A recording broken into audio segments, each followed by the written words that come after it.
Hi, my name is Kyle Smith, and today I'll be presenting over Belgium.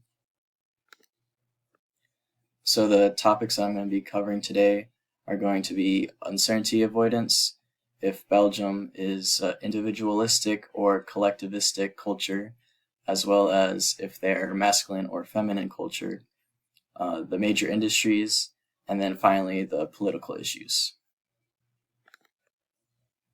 So first is the uncertainty avoidance. And they have a high uncertainty avoidance.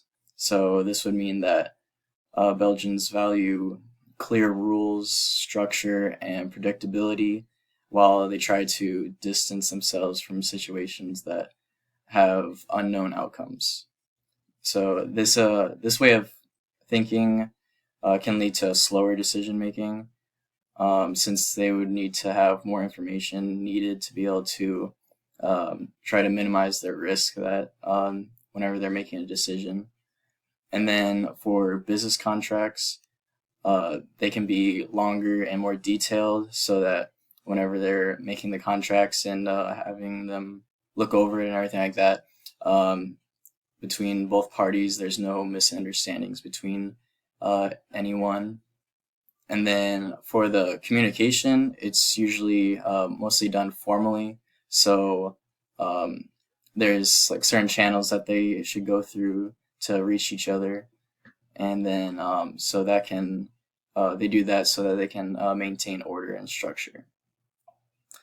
So next is individualism and collectivism.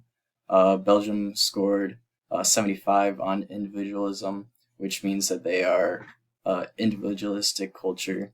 So some of the characteristics of individualism would be self-reliance, personal goals, independence, and greater emphasis on standing out and being unique. So for relationships, in this type of culture, they're likely to prioritize personal goals rather than trying to go for goals for the group. And then employees are expected to take initiative and show accountability while working on their tasks. And then when making decisions as well, it's more personal, since whenever they're making decisions, it's the individual that's taking responsibility since they're the one that did the task.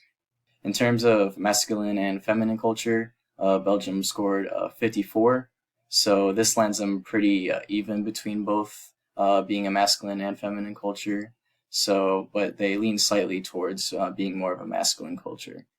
So some characteristics of a masculine culture would mean that they're more assertive and competitive and also materialistic, while a feminine culture would be focused more on nurturing, quality of life, and relationships.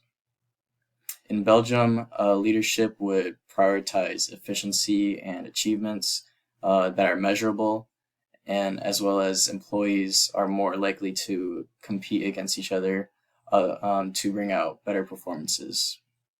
But this can lead to higher stress levels since there's more competition, and depending on the industry, it might not be the right business model to follow. All right, for the major industries of Belgium, they import a lot of materials. So, and then they turn those imported materials into finished projects so that they can export them.